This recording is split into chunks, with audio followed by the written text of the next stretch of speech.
Hello guys, today on Kids Dream Toys we got the Nick Jr. Dora's Favorite Fairy Tales. 6 magical stories.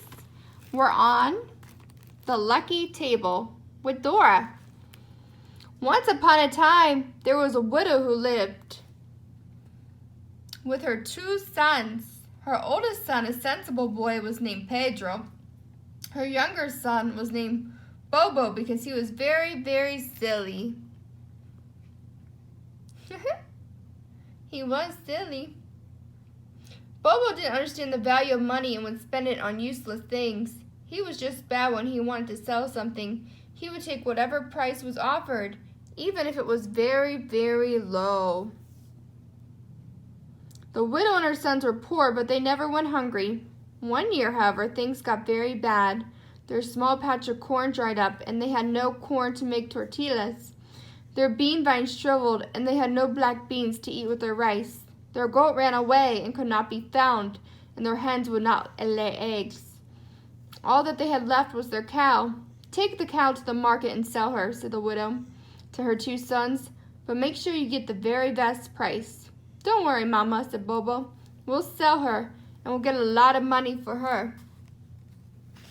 Gracias. The next day, Pedro and Bobo said goodbye to their mother and went to the marketplace, leading the cow behind them on a rope. They walked, and walked. Uphill and downhill, they met many people who were traveling to the marketplace. Some pulled coffee beans in ox carts. Some traveled with chickens or pigs, and some were bringing bananas and sweet cakes to the market. When they reached the market, Pedro had another errand to do for his mother. He left the cow with Bobo, saying, "I'll be right back. Don't sell the cow without me." "Of course not," said Bobo. When Pedro went away, Bobo sat under a tree to rest in the shade.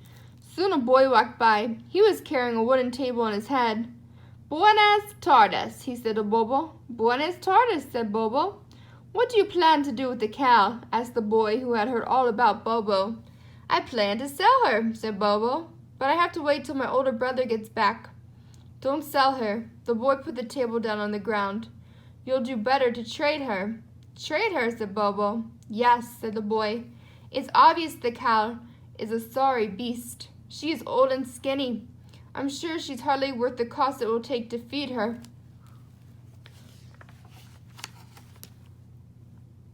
Bobo looked at the cow, which was in fact old and skinny. "I think you're right," he said. "Tell you what," said the boy. "I'll trade my table for her." "Done," said Bobo. "You take the cow, you let me have the table." "Done," said the boy happily. "The table is yours." The boy took hold of the rope and led the cow away. Bobo smiled and clapped his hand. "My brother will be so happy when I tell him about my wonderful trade," he said to himself. When Pedro returned and saw Bobo without the cow, he started to worry. Rushing forward, he asked, "Where is the cow? Did you sell her? What did you get for her? And where is the money?" Bobo smiled at his brother. "Don't you worry," he said. "I haven't sold the cow." "Oh, good." Pedro looked around the market. "Then where is she?" "I traded her for this table." Pedro was shocked. "What?" he asked. "You traded her for a table?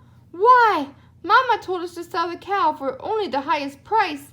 Now what will we do? I never thought you'd be so silly to trade our wonderful cow for a simple table, Bobo." Then Pedro dropped to his knees and started to weep. "This is a great table," said Bobo. The cow was old and skinny. The boy even said so. "We were so lucky to get the table." Seeing that there was no point in trying to reason with his silly brother, Pedro dried his tears and stood.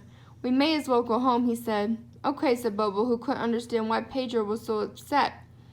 Before they left, Pedro said, "Since you made the trade, you can carry the table home by yourself."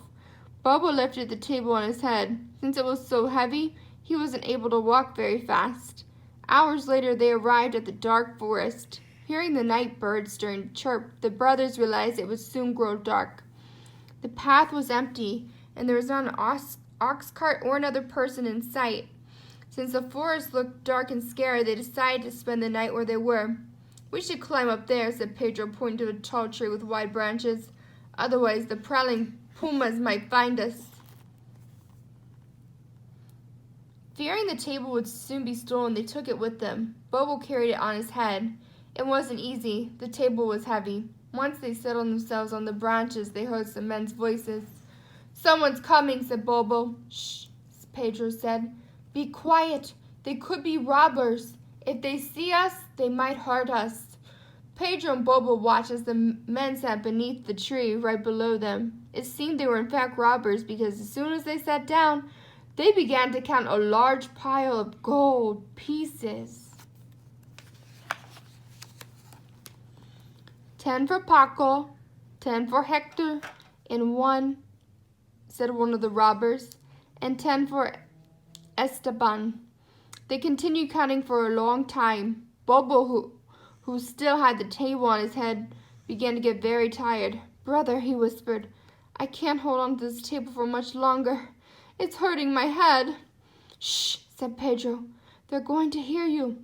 "I can't help it," Bobo cried in a low voice. "It's too heavy, and I must drop it." "But they'll find us," said Pedro, who was much too worried.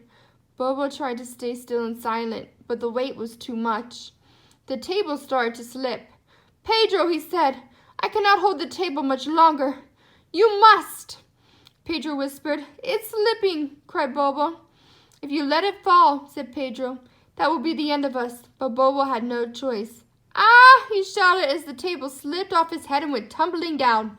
Down and down it went, breaking branches along the way. With a terrible crash, it landed right in the middle of the robbers. Pedro closed his eyes, terrified the robbers would spot them. But the robbers were so scared by the table falling from the sky that they ran away, leaving behind all their treasure. Pedro and Bobo climbed down the tree. They gathered the treasure and carried it home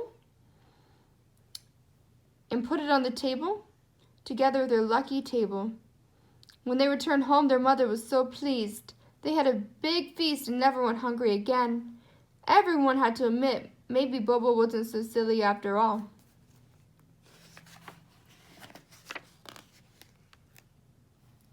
That's it for this story, guys. Please remember to like and subscribe to our videos on Kids Dream Toys.